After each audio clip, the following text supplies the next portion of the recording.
সালাম, ঈদ মুবারক। হায় রে, আর এই যে দেখেন আমাদের একজন বাংলাদেশি ভাই, হাই ভাই, মাশাল্লাহ, কোরআনের পাখি ভাই, হাফেজ। কি অবস্থা, ভালো আছেন? আলহামদুলিল্লাহ ভাই, আপনারে ভাই অনেক খুশি হইলাম। অনেকদিন পরে দেখা হ্যাঁ, হচ্ছে। তো কেমন আছেন বেগম ভাই? তো এখন কোন মসজিদে আছেন আপনি? আচ্ছা, ওই বড় মসজিদে। আচ্ছা, তা আজকের ঈদরা আপনার কেমন লাগলো ভাই?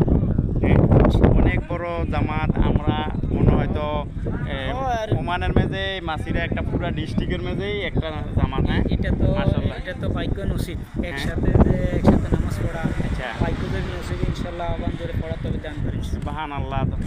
এই বড় মসজিদে আর বড় জামাতে নামাজ পড়া তো এমনিও সব বেশি না। অবশ্যই, অবশ্যই। যাক, আমরা ভাগ্যবান যে আমরা এত বড় একটা জামাতে নামাজ পড়তে পারছি। সেই হিসাবে যাক, ইনশাল্লাহ। তো ভাই, আমাদের জন্য একটু দোয়া করবেন। ইনশাল্লাহ আপনার জন্য দোয়া করবো। আপনাকে